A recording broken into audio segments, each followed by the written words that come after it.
We're super excited to announce that SpeedTree 10 has a new workflow to assign curves to a custom mesh. And yes, that means adding wind to an imported mesh directly inside SpeedTree. And also it means that adding procedural parts to that custom mesh is way easier than before. In this video, we'll go over two projects. So the first is a tree and the other one will be a rose. Let's dive into it. Here we have a custom tree that was hand sculpted and then textured and imported into the model. So if I were to just apply wind by going through the wind wizard, so just clicking on that and then OK. So what it does is that it's creating a bending animation based on the height of the custom mesh. So it's perfect if you're working out of a mesh that looks kind of like a cylinder, like a usual trunk. But if you have something more complex like this tree, that's not really the right animation. We would want the branches to move separately and have a waving motion through the trunk. So that's why we're going to add curves to that mesh. As a reminder, if you want to add a mesh to your scene, simply go to the Meshes panel, click on the plus, and then this window will appear so you can select your mesh. It's the same thing for materials, so just click on the plus sign and then select your material. Then you can add a mesh generator in your scene and assign it the material. And also don't forget to assign the mesh to your material so you have something to work with in your scene. The first thing we're going to need to create a curve is a mesh helper. If you've used a mesh converter before, it's kind of the same thing. So by here, I'm going to click on mesh helper and we see two buttons appear. We have one with an S for start and one with an E for end. So S is for the start of the curve. So we want it at the base of the curve or the trunk or whatever object we want to add a curve to. End is for end, E is for end, I should say. So we want it to be more at the tip of the branch. Right now, I'm not going to put it all the way down because I want a different behavior between kind of the extension and the main trunk. So to place those buttons, I'm clicking on one button, hold T on my keyboard, and then I'm clicking on the mesh. It's going to place the button in the middle of the geometry.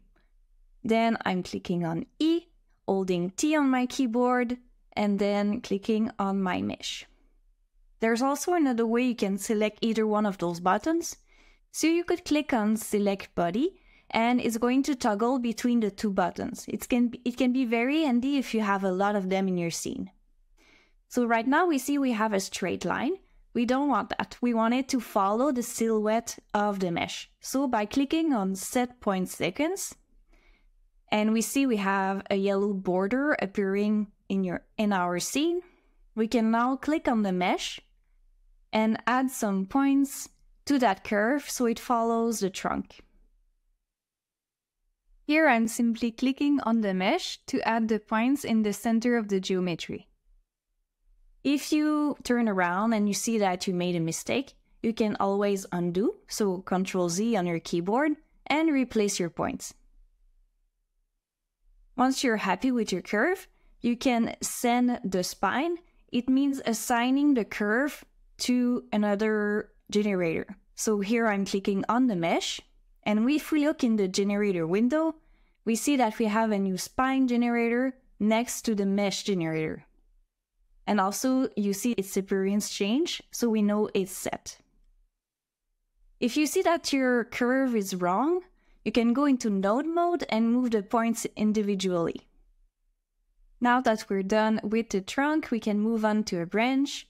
So I'm going to take the same mesh helper, clicking on the S button, holding T on my keyboard and placing it at the base of the branch, then clicking on E, holding T, clicking on the branch. And to remove the points, I'm clicking on Clear Point Seconds. So you see now we have the same straight line. So again, I'm going to set the point seconds and just clicking on the branch to make sure the curve follows the silhouette. Then I can send my spine, but this time I'm going to click on the spine I already created. So if we look in the generator window, we see we now have a new spine generator next to the previous one we created because we want this hierarchy in our scene. So you have a choice. You could use the same mesh helper over and over again if you wanted to, or you could create a new one for each one of your curves. It's totally up to you. It depends if you prefer to clear 0.2 seconds each time or click on Add Mesh Helpers. Either way, if you need to modify your mesh later, you can always create a new mesh helper and everything will be fine. So it doesn't matter that much.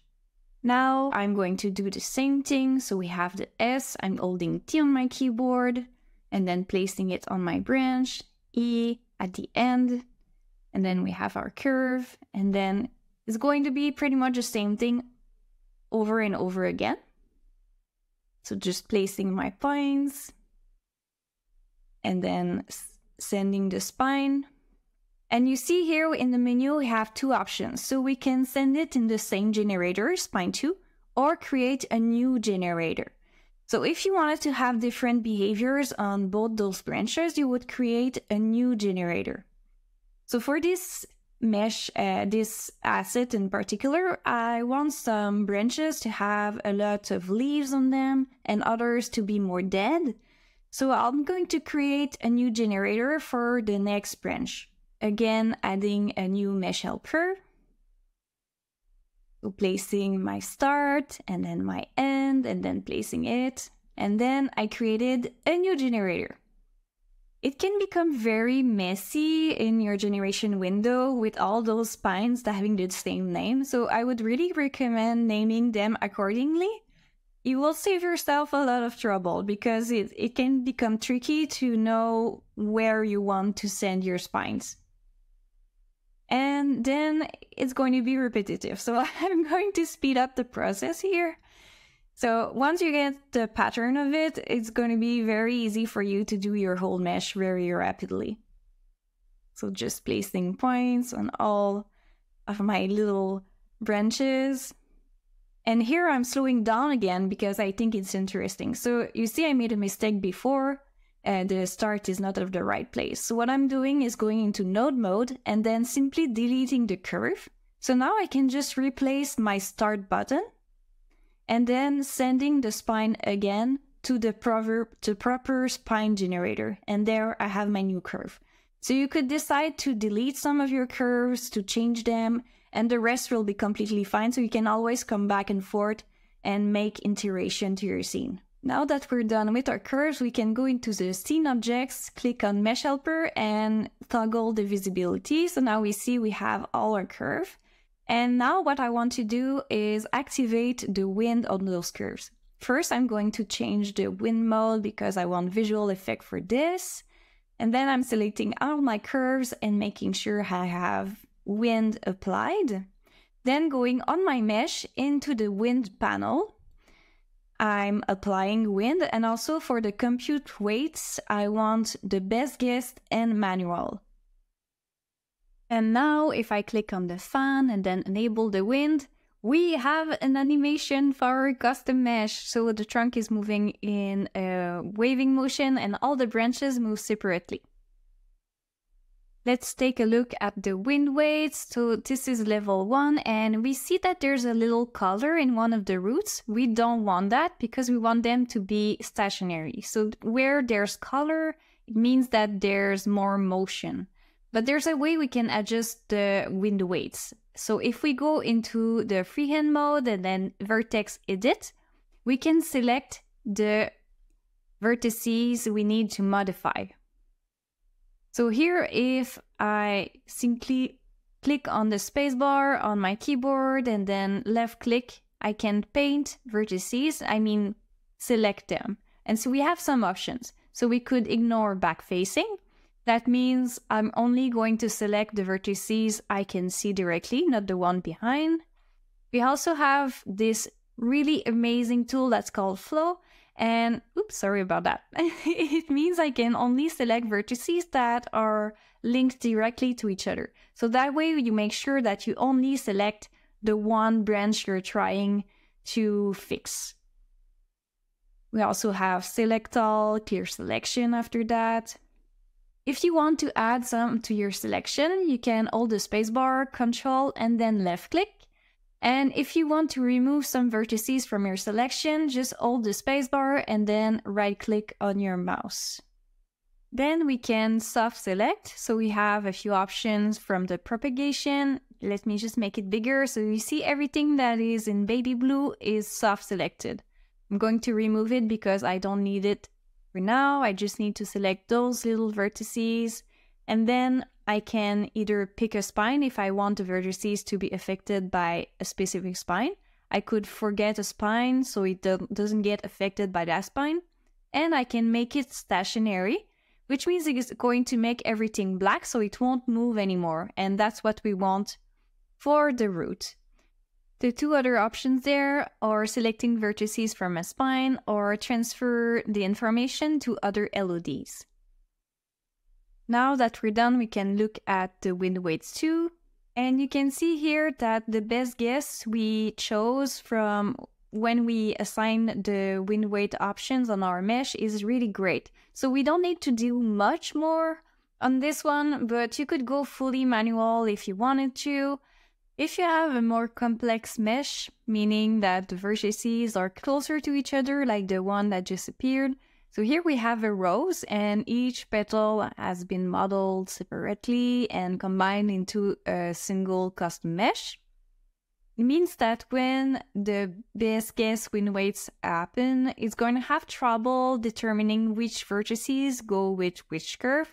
But we have a tool for that, and stay tuned for the last part of the video where I'll show you how you can use vertex color to assign vertices to specific curves. But for our tree, everything is fine. If we look at the wind levels, everything seems in order. We see colors only where we want, and all the branches are moving along their own curve.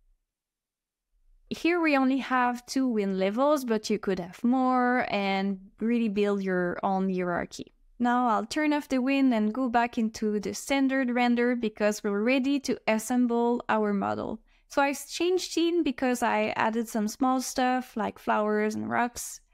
And if we look at my custom mesh here, you can see I was super lazy with the tip of the branches there. They kind of look like fingers, but it's okay because thanks to the curve, we can add extension on top of them.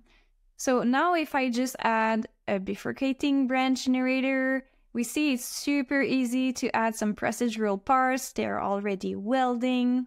So if I just add some more segments to make it smoother, here you can see. So from there, it's very easy to change the generation style, change the number of branches you want. Or you could add all the procedural generators you want on top of your mesh. So here, if I just go into spine, I can make them longer. I can also change the radius, but you see now that they're pretty thin and my number is high. That's because of the parent branches. So if I go into the parent branch generator and then adjust the radius from there, the child will change as well. So now let's hide my fingertips because they're not looking super good. So if I go back to my procedural branches into generation, I can go into extend parent and any. And bam, we have extensions that will hide my little fingertips. So you see here, we have a difference of radius between the other branch and my extension. And that's because I changed the curve of the parent branch in node mode. So if we go into the skin in node mode, you see I added a little spike there in the curve. So that means I can really change each spine specifically to fit my custom mesh. So once you have a texture that looks like the one you have on your custom mesh, and also you have wind in there, it's gonna be barely visible, which is really awesome. So remember when we created a new generator for our spines, that means I can have different kind of procedural branches on different parts of my custom mesh. So that's really awesome. You could make something really complex if you wanted to. So let me just remove those parts here. And now I have some generators that I copied from another scene. So that can be a great way to save time, by the way. If you have work that you love, you can use it over and over again in different scenes. And it's just super easy to add on our custom mesh. So then you can go into node mode or freehand mode. And like you would a procedural tree, you can just change everything until you're happy with the composition. Here you see we have an extension with the proper texture. We can barely see it. But if you wanted to have something more precise, you could also use a stitch generator that will create a blend-in texture between your custom mesh and your procedural part. So that can be an option for you as well. So now if we look at it with the winds, everything is moving and it's really great. It's easy to iterate. And yeah, I'm pretty happy. So I added some extra stuff on top. So you see now I added vines and decals to make it look more interesting visually. And if we look at the vines, I use the mesh as a mesh force. So the vines looks like they are resting on the main trunk. And it's looking really, really great. I love vines. I think they're awesome. And now if I show everything again, this is the final result. So our tree is complete and we are ready to dive into our second case study, the rose. So this is our scene. We have an imported mesh that is the rose. So you can see when I rotate around.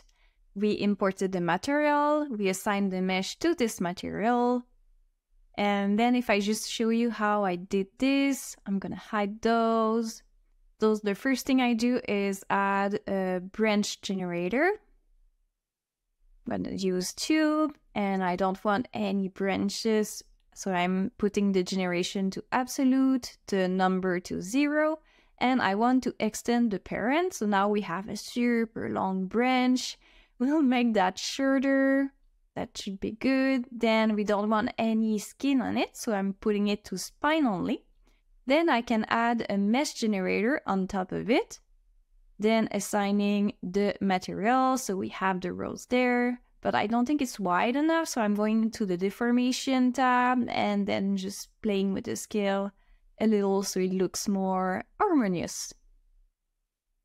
Like we did with the tree, if I were to just simply add wind right now on this mesh, going to the wind and then enable it, you see that everything is moving together. Again, this is perfect if you're working with a trunk, but with a mesh like this, it would be really more interesting if all the petals were moving separately. So that's what we're trying to do here.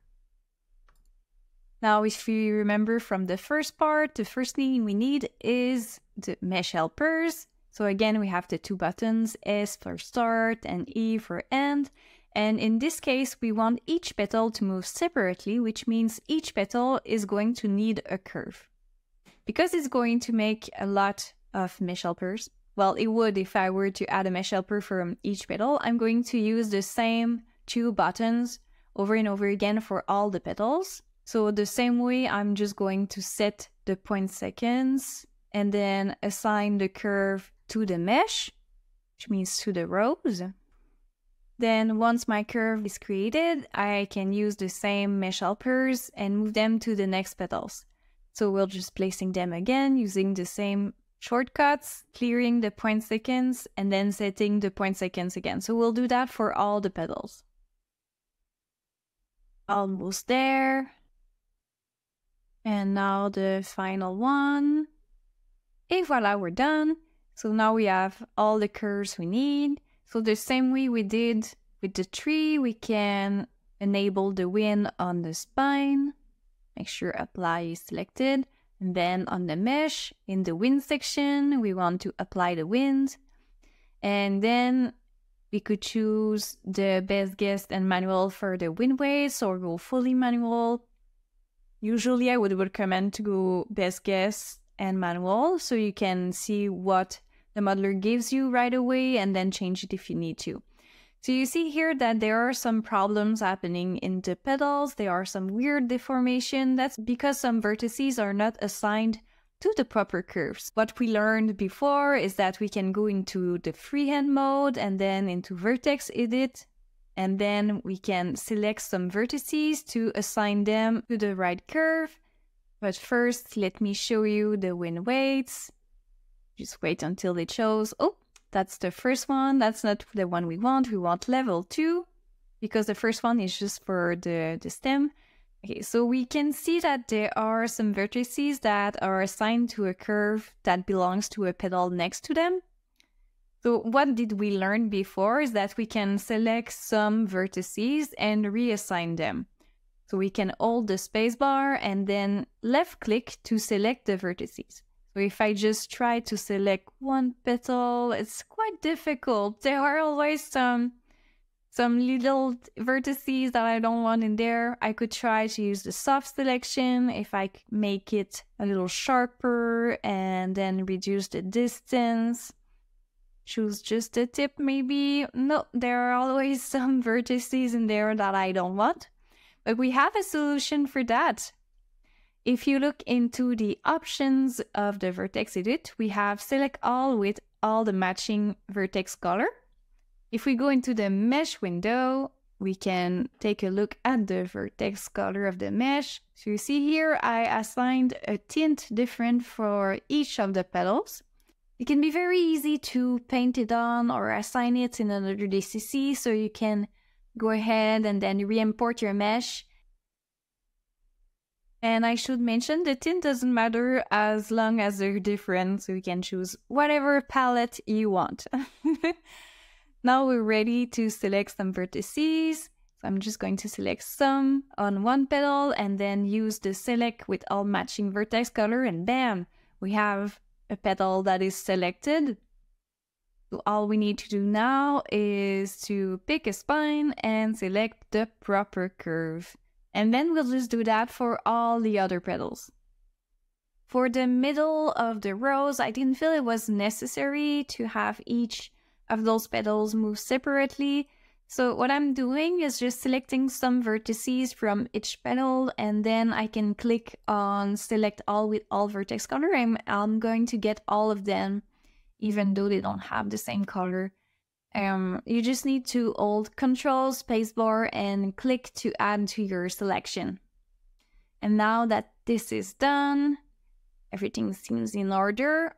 I can just go back into the standard mode, so into view, render, and then standard. And if I apply the wind, this is a victory! All the petals are moving separately and according to their own curve, so it looks really great. So you could imagine what kind of custom mesh you could have here. You could go wild. Then you just need to go into the wind option and play with the settings until everything is perfect for you. So little jump in time here. I added a few things like leaves and then added colors to the spikes. And also another thing I did is add some LEDs to that custom mesh. So if I turn off the wind, and then if we look into the mesh panel, we see I have LEDs here, so the mesh is optimized. And then I'll go back and show you the wind weights. So we have the level 2 here, and we want to have the same wind weights on all the different LEDs because we don't want the animation to pop whenever the camera is going away from the object in an engine. And if we just click on transfer rigging data to all other LEDs, and then I slide, you see that everything is moving together as I go down the LEDs. Don't mind the leaves, it's just because I didn't set them correctly. It doesn't matter. So now if I go back into standard view, this is the rose in all its glory. So I can't wait to see what kind of projects you're gonna come up with, and see you at the next video.